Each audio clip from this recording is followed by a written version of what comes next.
So our lesson for today is, how great a salvation. Yan.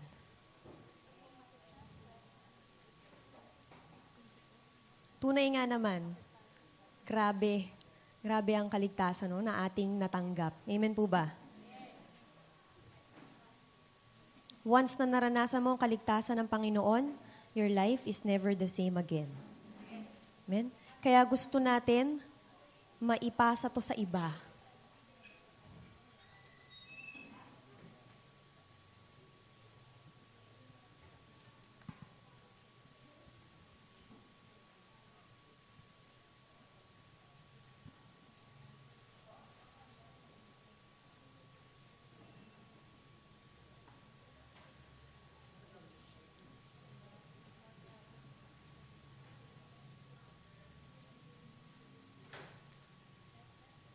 Let's pray. Lord, give us listening ears, Lord. Give us focus, Panginoon, as we study about your word. Panginoon, bigyan niyo po kami ng pusong bukas, pusong willing na matuto, Panginoon. And Lord, ang dalangin po namin, di lang po kami matuto, kundi mabago po ng inyong salita. As we take a look about what salvation is, anong epekto nito talaga sa aming buhay na nararanasan talaga namin, magkaroon kami patuloy ng compassion, ng burden para sa iba na maranasan din itong napakagandang pagkakataon nun, mabago ang buhay. Thank you, Lord God. Holy Spirit, teach us in Jesus' name. Amen. Sige po, basahin po natin yung Ephesians 2, verses 8 to 10. Sabay-sabay po. Sige, ready, set, go. That you have been saved through faith, and this is not from yourselves, it is the gift of God, so that no one can boast. For we are God's handiwork, created in Christ Jesus to do good works, which God prepared in advance for us to do. Amen. So, ang nakalagay dito sa baba, i-define, tignan natin ang definition ng salvation. Ang sabi diyan, sundan na lang natin ng ating mga mata. Ang salvation, o kaligtasan, ay gawa ng Diyos para alisin ang tao mula sa kasalanan at mga epekto nito para makamtan nila ang isang bagong buhay sa pagpapala at pakikisama ng Diyos. So, pause muna tayo dito, no? Ang salvation o kaligtasan ay tanging gawa ng Diyos. Okay, yun ang mga malinaw na ating maunawaan, ito ay hindi gawa na atin, no? Para ano? Para alisin ang tao mula sa kasalanan, sa power and penalty of sin. Okay? Kapangyarihan ng kasalanan, di ba, hindi natin kayang baguhin ang ating buhay. At sa penalty of sin, which is hell. Okay? Di ba, remember? For the wages of sin is death. Okay? Ang plano ng Diyos ay para alisin ang tao mula sa power and penalty of sin. At dalhin siya magkaroon ng bagong buhay. Na may pagpapala at pakikisama ng Diyos. No? Blessing and fellowship with the Lord. Okay? Inalis ka mula sa kasalanan at dinala ka sa isang bagong buhay na kasama niya. Okay? Ang kaligtasan daw ay a libreng regalo. It's a free gift of God. Sa hindi karapat, dapat. Sino yon? Tayo yon. We do not deserve. That's why it's called grace. Okay? God's riches at Christ's expense. Isang regalo na hindi naman tayo karapat-dapat na tumanggap. Okay? Ito ay pinagbayaran ng kumpletong gawa ng Panginoong Hesukristo. Bagamat ito ay libre, it costs God, His Son, no? His one and only Son, ng buhay ng kanyang kaisa-isang anak. Libre ito, pero expensive ito. Okay? Ito ay ino-offer sa kahit sino na tao, no? Para sa lahat. Okay? Pero, nakakamit ito tanging sa pananalig kay Kristo, which is called faith, no? Na pagtalikod din sa kasalanan. So when we say faith dito, it's turning away from sin and turning to Jesus. That's saving faith. Okay? Natatanggap ang kaligtasan na ito sa pamamagitan ng faith. When we say faith, ito ay turning away from sin, repentance, and turning to Jesus. Okay? Kasama ang elemento talaga ng repentance. We call that faith or saving faith. Malinaw po? So ang taong naligtas, nanalig sa Panginoon, ibig sabihin nun, nagpaligtas siya, siya ay nagsisi at nagtiwala sa ginawa ng Panginoong Hesukristo sa kanya, sa krus. Ang good works, or mabuting gawa, ay hindi paraan ng kaligtasan. Malinaw po sa atin yon. So pag tayo'y umaabot ng tao, no, or dati tayo, ganun din ang ating thinking, no? Lalo na nung bata ako, buong akala ko, pag inayos ko ng maigi yung hinigaan ko sa umaga, ano yung puntos yun para makapunta akong langit? Bata eh. All the while, nisip ko, pag gumawa ako ng marami-raming mabuti, baka naman makapunta ako sa langit kasi hindi naman ako singsama nung iba. Pero akala ko lang yun. Dahil hindi pala mabuting gawa ang paraan para maligtas. Okay? Kung hindi ang pananampalataya lang, no? So gusto natin talagang malinaw yun. Yun ang bagay na yun yung tugon natin kaya tayo naligtas. Pero we are saved for good works. Hindi ka naligtas sa good works mo, pero ikaw ay, bunga ito. Bunga ang good works ng kaligtasan mo. You are not saved by good works, but you are saved for good works. Malinaw po? Yun yung sinasabi dun sa Ephesians, yung binasa natin kanina. For we are God's handiwork created in Christ Jesus to do good works. Na pinrepare ni Lord Jesus even before pa. Okay? So malinaw po, hindi tayo naliligtas na mabuting gawa, niligtas tayo para gumawa ng mabuti. Resulta yon. It's a natural result of your salvation, naranasan mo. Okay? Ang lahat ng tunay na tagasunod ni Kristo ay ligtas. Okay? Ilan po dito sa ating mga babanggitin, itong 7 po, ay ilan sa mga konsepto na konektado sa kaligtasan. Ibig sabihin, kung ikaw ay tunay na ligtas, totoo ang lahat ng bagay na ito sa iyo. Ito ay naranasan mo at ito ay nararanasan mo. Okay? Ready? Isa-isahin lang natin po, Tapos titingin lang tayo ng ilang mga verses. Number 1 is justification. So when we say justification, ano nakalagay dyan? Ang pagiging walang kasalanan ng isang dating makasalanan na naligtas. So in short, pinawalang sala. Ang isang taong naligtas ay pinawalang sala. Justified. Tingnan po natin Romans 3:22 to 24. Ito na pala yun. Romans 3:22 to 24. Sabi diyan, this righteousness from God comes through faith in Jesus Christ to all who believe. There is no difference, for all have sinned and fall short of the glory of God and are justified freely by His grace through the redemption that came by Christ Jesus. So tignan lang po natin yung sa verse 24, justified. Okay? Justified freely. Ano pa emphasize natin dyan? By faith. Okay? Through faith in Jesus Christ. Ikaw ay pinawalang sala nung ikaw ay nagtiwala, nagpaligtas sa Panginoon. Ito pa maganda. Hindi ka lang pinawalang sala, ang tingin pa sa'yo ng Panginoon, walang kasalanan. Acquitted, hindi lang acquitted parang walang kasalanan dahil sa ginawa ng Panginoong Jesus nung ikaw ay nagtiwala. Number 2 is sanctification. From the word sanctify. Tignan po natin yung 1 Corinthians 6:11.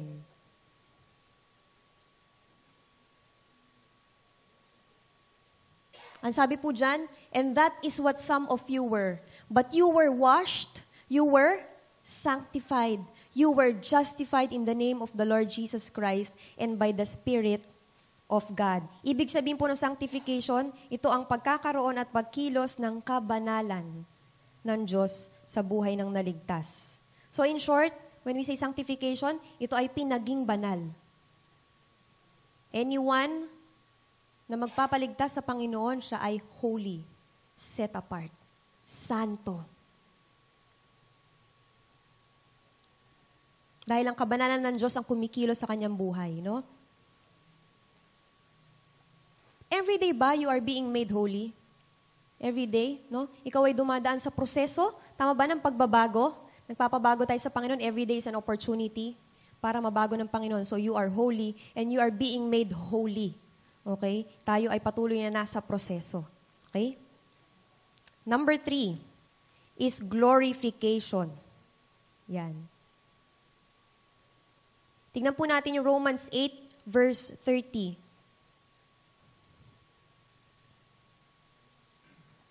Ang sabi po dito, and those He predestined, He also called. Those He called, He also justified. Those He justified, He also glorified. Okay? Ang ibig sabihin po nito, ang glorification ay ang tiyak na hantungan ng kaganapan. Pwede niyo po i-underline yung word na kaganapan. When you say glorification, it's perfection. We are not yet perfect, pero kapag dumating na ang Panginoon at siya'y naghari na sa lahat-lahat, no? Nagapi na ang kaaway, so we will be made perfect and we will reign with Him forever. Yan ang tiyak. Sure yan, nahantungan natin. So meron tayong hope. At ang hope natin hindi in vain. Kasi ito ay tiyak na mangyayari sa atin.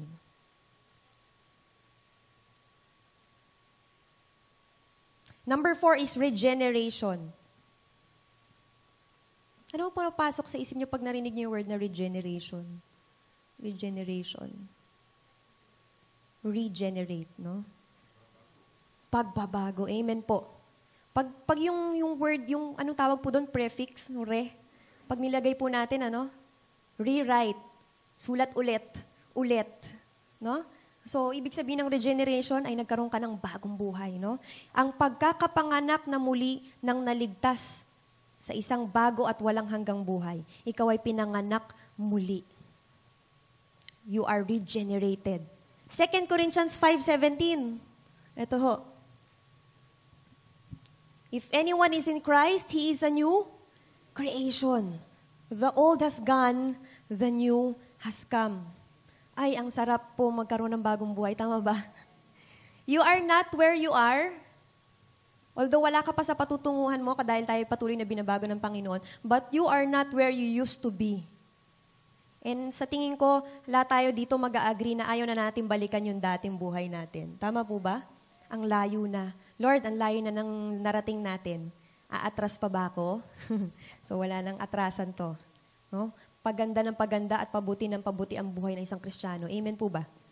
Amen. And I pray as we go through itong mga bagay na to, we will appreciate ang kaligtasan tinanggap natin sa Panginoon. Sobrang laki, sobrang ganda. Okay? Sumunod po, number 5 is reconciliation. Wow. 2 Corinthians 5, tingnan po natin yan. Verses 18 to 20. Ang sabi po dito, all this is from God, who reconciled us to Himself through Christ and gave us the ministry of reconciliation. That God was reconciling the world to Himself in Christ, not counting men's sins against them, and He has committed to us the message of reconciliation. Ilang beses binanggit yung word na reconcile or reconciliation? 1, 2, 3, 4. Ito po yung natutunan ko. Ang forgiveness pala ay one way. Forgiveness is one way. Di ba po nag-decide ka magpatawad ng tao? Ikaw yon. Nasa sa kanya yon kung magpapatawad din siya or tatanggapin ba niya. Pero ikaw nag-release ka ng kapatawaran. But reconciliation is two-way. Reconciliation means you were brought back into a relationship with God. Nagkabalikan, nagkaayos. Ay, ang sarap nito. Ito ang pagkakasundo ng naligtas sa Diyos. Taong makasalanan sa banal na Diyos. Bilang mahal na anak mula sa pagiging kaaway, we were once enemies. But right now, we are sons and daughters of the living God. Tagapagmana, pinakamamahal. Okay? Instrumento niya. Ngayon, representative naman niya. And number 6. Number 6 is redemption. Yeah. Ano unang pumapasok sa isip niyo pag narinig niyo yung word na redemption? Redeem. Coming from the word redeem. Oy, meron kang SM Advantage card. I-redeem ko lang yung points ko. Sino po dito? Yung mga ngumiti po, may SM Advantage. Joke lang po. No? Meron tayong na-earn na puntos. Di ba sa Smart? Nag-plug pa. Sa Smart po, pag every time na nag-load ka, meron kang 1,000 points, ganyan, mga ganon. Tapos pwede mo yun i-redeem pag wala ka ng load. Pwede mo i-redeem yung points na yun. May katumbas yun na amount ng load. Pero matindi ang ginawa ng Panginoon na pagre-redeem sa atin, hindi basta-basta. Okay? Tignan natin yung 1 Peter chapter 1, verses 18 to 19. Ang sabi po dyan, for you know, sundan lang natin ating mga mata, that it was not with perishable things such as silver or gold that you were redeemed from the empty way of life handed down to you from your forefathers. Pause muna tayo. So sabi dyan, hindi tayo tinubos ng pera lang, ng material na bagay. Ating kaluluwa, ang ating buhay na to, hindi lang basta-basta material na bagay ang ibinayad ng Panginoon para tayo'y matubos. Ano ang ginamit? But with the precious blood of Christ, a lamb without blemish or defect. Sobrang na-appreciate natin every time na tayo nare-remind na dugo ng Panginoong Jesus, the perfect sacrifice of Jesus Christ, yun lang ang tanging paraan para tayo maligtas. And ginawa niya yun because He was thinking of you and me. So, naawa siya, hindi kayang iligtas nito ang buhay niya. Hindi kaya nitong baguhin ang kanyang buhay. Empty way of life kung wala ang Panginoon sa ating buhay. Tama ba? Do we agree? Empty way of life. Wala sa bank account, wala sa lakas mo, o sa pagkapogi mo, o pagkaganda mo. Nandun yun sa, kung naghahari ang tunay na gumawa sa'yo ng Panginoon sa buhay mo, kung ikaw ay nagpaligtas. So, ito ang pagtubos ng buhay ni Kristo sa buhay na naligtas. Tayo yun. Mula sa paghatol at pagkaalipin. When we say paghatol, yung judgment, no? Di ba we are supposed to go to hell, no? We deserve hell because of our sins. At pagkaalipin, kasi nga makapangyarihan ng kasalanan eh. No? Hindi natin kayang baguhin ang ating sarili on our own. Nakakaalipin, no? Ang kasalanan ay nakakaalipin talaga ng tao. Parang tanikala, invisible. We cannot, tawag dito, hindi natin kayang kumawala unless tayo ay magpaligtas sa Panginoon. And number 7, and the last, is atonement. Hebrews 2 verse 17. Para mas maunawaan po natin kung ano yung atonement. Ang sabi po diyan, for this reason, He had to be made like His brothers in every way, in order that He might become a merciful and faithful high priest in service to God. If you can remember, nung panahon po nila Moses, di ba? Meron pong high priest na nagre-represent sa mga Israelites sa Diyos. Hindi pwedeng lahat lalapit sa Kanya, no? Kailangan may magre-represent lang, no? To offer yung sacrifice, no? Bawat isang kasalanan, isang hayop, ng 1-year-old perfect, no? Walang sakit, na male, lamb, or goat. Yung dugo niya, ang isasabog dun sa altar, no? And that He might make atonement for the sins of the people. Yun pala ay foreshadowing lang, dahil may darating na tagapagligtas, na hindi naman talaga kayang i-wash away ng blood ng hayop ang kasalanan ng tao. Yun ay foreshadowing lang. Because Jesus was coming and He already came. Okay? Tayo nabuhay sa panahon na nangyari na ito. At tayo ay niligtas niya. Ang kanyang kamatayan ang naging sakripisyo, ang kanyang buhay. Hindi lang siya high priest, siya rin ay naging alay. Ang kanyang buhay. So, ang ibig sabihin ng atonement ay pagtakip. So, every time you hear the word atonement, pagtakip. Tinakpan ng sakripisyo ng Panginoong Jesus ang tao na makasalanan mula sa puot ng Diyos. He covered us. He was the one who sacrificed for us.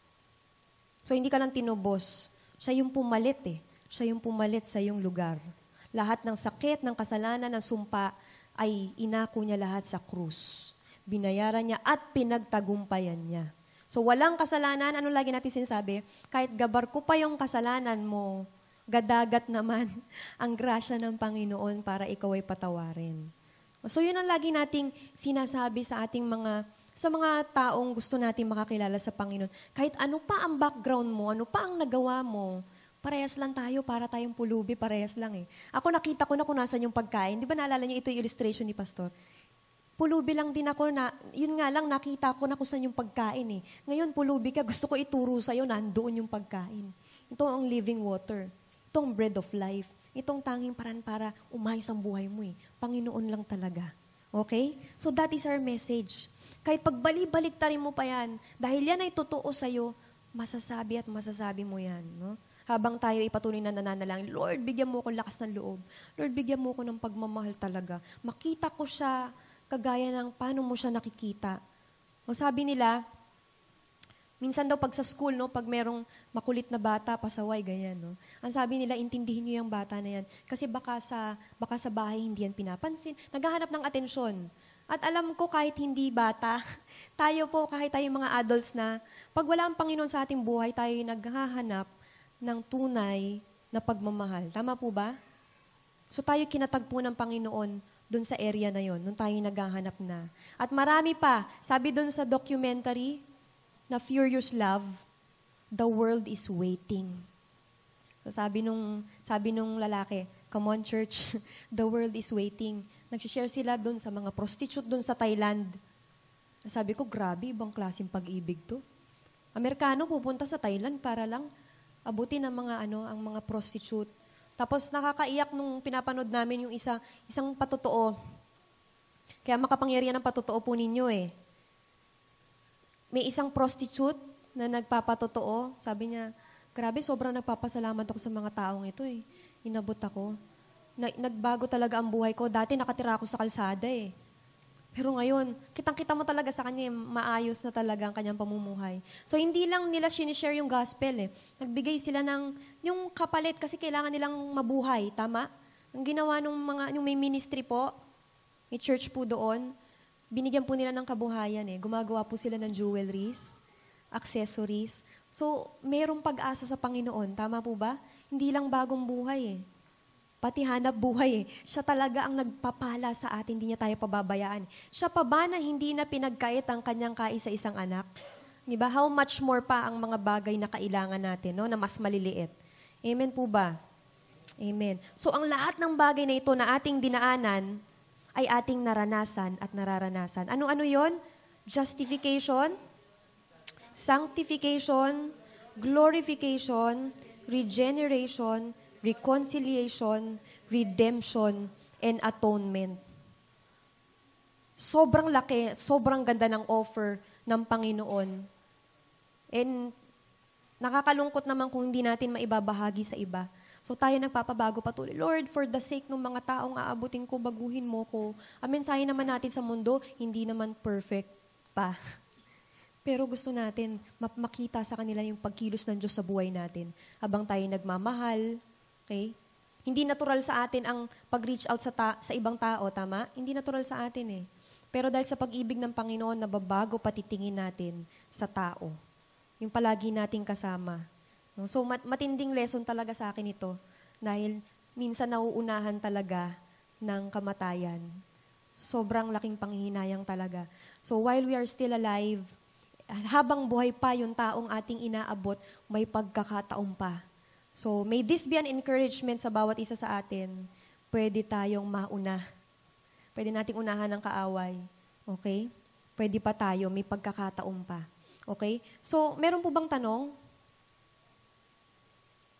Tungkol sa kaligtasan? Meron lang po tayong, di ba po, habang nauunawaan natin ang kaligtasan at ang mga bagay na related dito, gusto po natin na hindi lang natin ito alam. Kung halimbawa aabot, bibisita ako ng tao, tapos di ba iba-iba hong sitwasyon ng buhay nila. Tama? May mga senaryo ho. Meron ho tayo ditong dalawang senaryo, itong pag-uusapan po natin.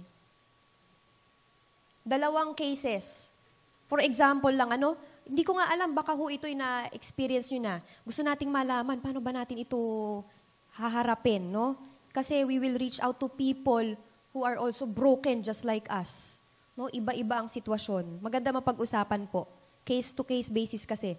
So, number 1 dyan, ganito muna ang gagawin po natin. No? Usap-usap lang po muna tayo. 3 o 4 po. 3 o 4, grupo lang po tayo for a while. Sige ho, pwede tayong bumilog-bilog. Sige. Hanap muna tayo ng kagrupo po natin. Maganda ho itong pag-uusapan natin.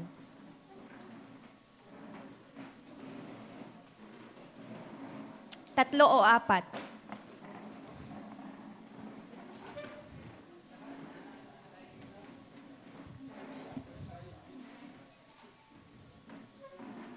Sige ho.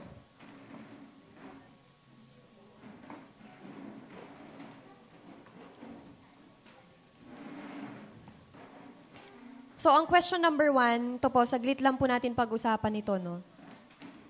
Kaya ba ng 3 minutes? Ang sabi dyan, mayroong isang sitwasyon. Number 1, doon muna tayo po mag-concentrate sa number 1. Sabi dyan, mabait talaga siya, pero iba ang relihiyon niya. Ginagalang niya ang relihiyon natin. Ibig sabihin, nirerespeto niya ang pinaniniwalaan natin. O, pupunta siya sa gospel, pupunta ako dito. So, okay lang. Pero, ito yung pero, ayaw niyang pag-usapan para walang away. Okay? Nagbabatian kayo, ganyan. Pwedeng kapitbahay o ito, ganun, no? Nagbabatian kayo, kumusta? Balita, pinag-uusapan ninyo, mga bagay sa buhay. Except religion, except kay God. Okay? Kasi ayaw niya medyo, mataas ang wall. Ang tanong, i-correct na lang natin, ligtas ba siya? Walang word na pa. Ang tanong, ligtas ba siya? So, yun po yung pag-uusapan ninyo sa inyong grupo. Ligtas ba siya at ano ang gagawin mo? Ano kayang gagawin ko? May kapitbahay akong ganito. Sige ho, yun ho ang pag-usapan natin.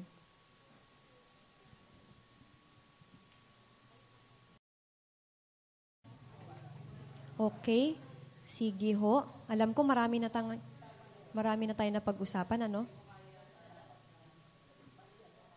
Ang tanong ko lang, no? Sino yung gustong magkwento nung inyong mga napag-usapan? Ano sa palagay ninyo? Ang inyong gagawin?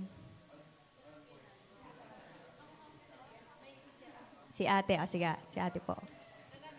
Sige po.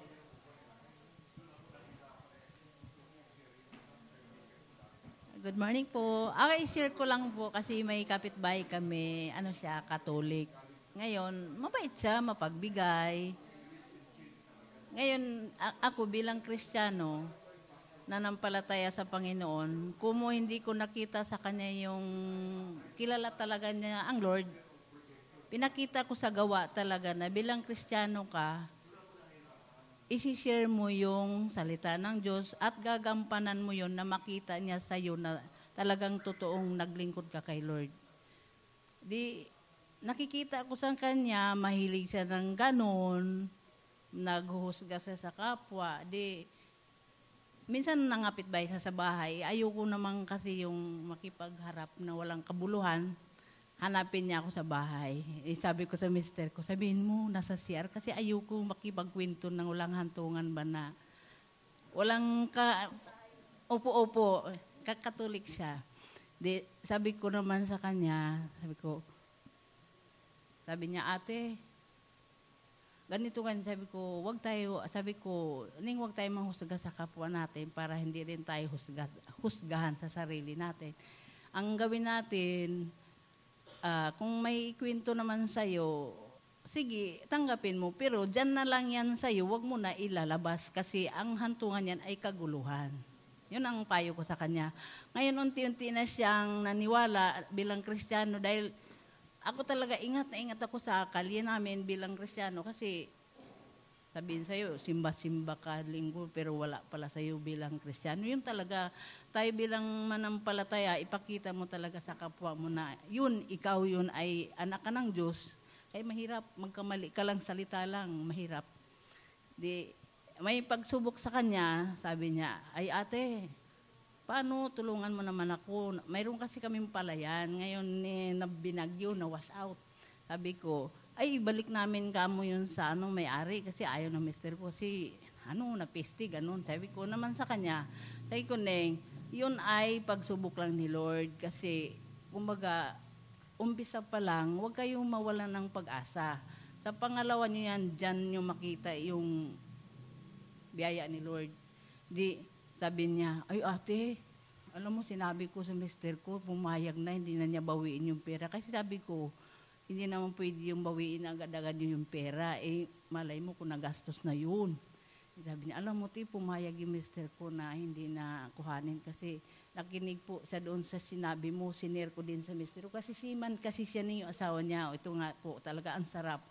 Di, ay, salamat naman na sinabi mo. Upo, ate, ngayon, ituloy na namin, hindi na namin ipatubos uli. Sabi ko, yun talaga na, kung maniwala ka sa Lord na ang Lord ay buhay, talagang isipin mo yung susunod.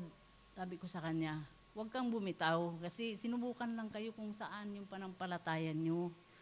Sabi, ay, ganun pala talaga ang Kristiyano, ate. Sabi niya, ganun talaga po kasi bilang Kristiyano kasi kami, lahat naman tayo anak ng Lord. Kaso lang, yung kanya-kanya naman yung ating pagkakilala sa Kanya. Kasi alam mo naman mga Katoliko ba, di ba, sumasamba sa Diyos-Diyosan. Sabi ko, hindi na naman sa nakikita tayo ni Lord, kung anong pinag-usapan natin. Sa totoo lang kako, kung ikaw gusto mong maligtas talaga sa iyong buhay, kasi dalawa naman ang punta natin, impyerno at saka langit. Gumawa na tayo ng matuwid, sabi ko nang gano'n sa kanya. Kasi nakapag-encounter na siya ng away dahil sa gano'n-gano'n. Ngayon, tigil na siya. Nagkabati na sila dahil sa akin din. Oo, talaga. Kaya sinishare ko to ngayon sa atin kasi tayo mga babae kasi minsan, ang mga bibig natin hindi mapigilan. Oh, totoo yan, di ba? Ako naman, hindi naman sa pagyayabang, hindi naman ako nagyayabang kay Lord. Pag ako ay may natanggap na isasabihin sa akin, akin na lang yun. Ay, sabi naman niya, ay ate, galing si ano dyan, ano sinabi? Wala. Sabi ko, Lord, sorry, nagsabi ako na wala. Prangkain ko siya. Sabi ko, Neng, mayroon naman sinabi, hindi na kailangan sabihin sa'yo, ano bang gusto mangyari? Kaguluhan lang. Kaya yun lang naman po ang isi-share ko sa inyo. Basta, bilang Kristiyano, ipakita natin sa gawa. Kasi, isa buhay natin. Kasi yun ang tinitingnan eh. Yeah, doon sa amin, kahit sila mga Katoliko, di naman di naman ako naka-encounter ng away, kundi ako yung nilalapitan nila na isi-share nila yung buhay na gano'n, na mga gano'n-gano'n. Sabi ko nga, nasa inyo yan. Kung talagang kilala niyo si Lord, pigil. Alisin niyo yung mga gano'n sistema na mga pamumuhay. Kasi pagpalain tayo ni Lord. Hindi naman sa financial, sa ating buhay, kalusugan. Ano mo naman yung pera, lagi ka naman sa ospital. Kaya ang yaman natin, yung kalusugan natin, wala tayong problema. Kaya lang sabi ko, gumawa lang tayo ng mabuti sa Panginoon at magkaroon tayo ng takot sa Kanya. Yun lang po. Amen. Salamat po, ate. So, example yun, ano? Catholic, o kung ano pa man, no? Ang nakita ko doon, nung nagkaroon ng problema, naging bukas.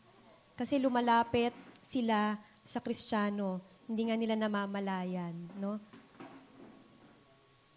So, may impluwensya po ang Kristiyano kahit ano pa ang relihiyon ng mga tao sa paligid mo. Tama po ba? Magugulat ka isang araw lumalapit sa'yo at humihingi ng advice.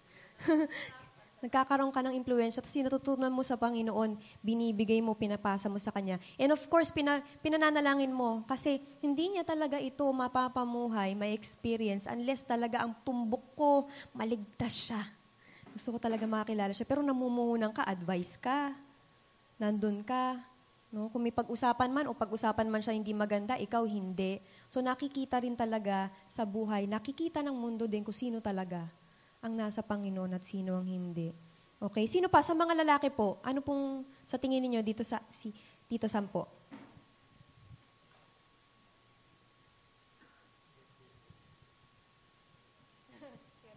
Si-share ko lang sa inyo yung experience ko sa Saudi.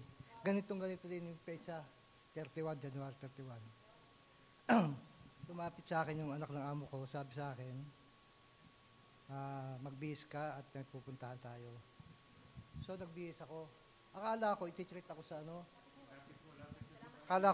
ako kasi birthday ko nga nung araw na yon, January 31. Nanonood ako ng news dito sa atin sa Pilipinas.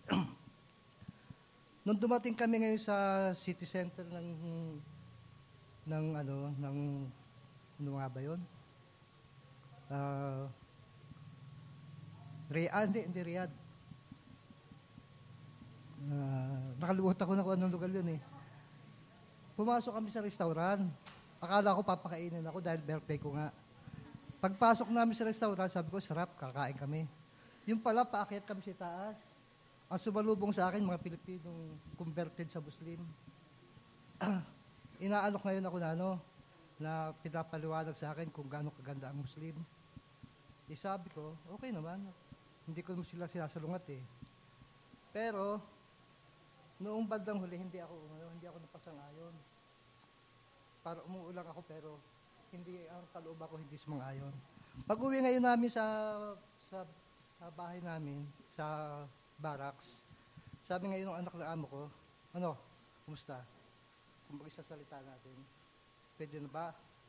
Kasi kayong mga Kristiyano, hindi kayo makakakit sa itaas.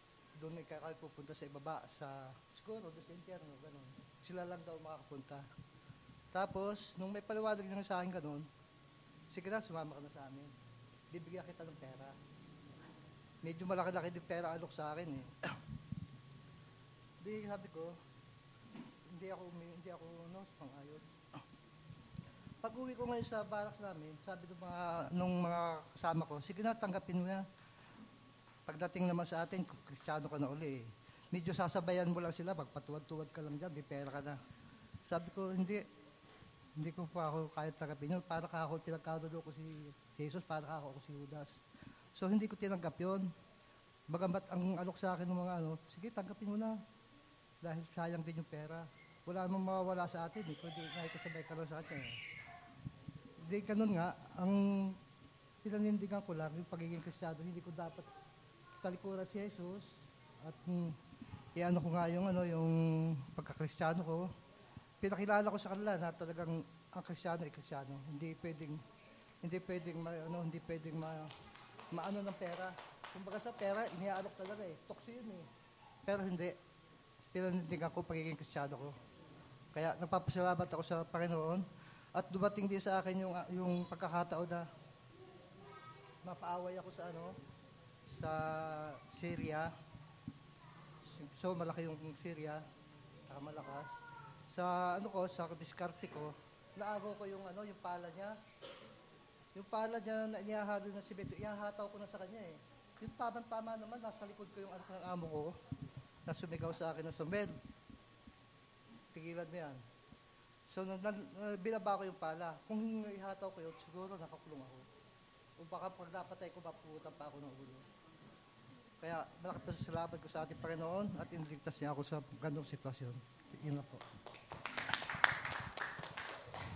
Dumating sa pagkakataon, no? Will you fall away from your faith? Pero Tito Sampo stood up. Okay? Yun naman po ang kaso, mga Muslim naman po, no? Nagtatry naman i-win siya. Baliktad naman po, no? I-win siya, no? Pero alam natin, tayo may hawak ng katotohanan. Kaya awa tayo lalo eh. Lord, nabulagan talaga sila. Pero walang hindi kayang buksan ng Panginoon yung puso. Tama po, kahit gaano katigas. Walang matigas na puso sa mainit na pagmamahal ng Panginoon. Isa pa, sa girls po, sa girls. Dito po, Irish. This is Irish. Irish loves to speak in front. Sige po, share lang kung ano po yung sa tingin niyo. Ito pa yung tanong po. Sa tingin niyo yung kapitbahay niyo yun ligtas dun sa sitwasyon. Sa tingin niyo ligtas yon? Sino po nagsasabing hindi? Hindi, no? Yes po.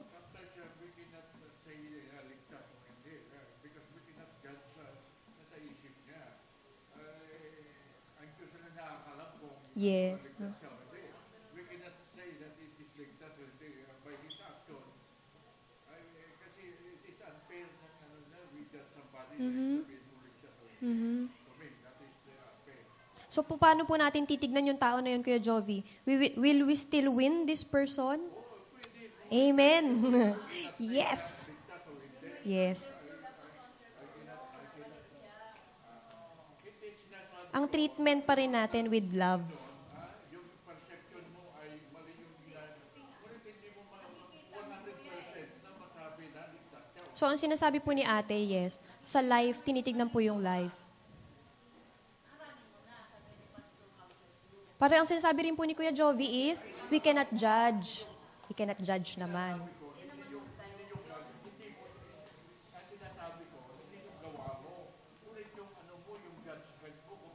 Hindi i-judge, but we will love.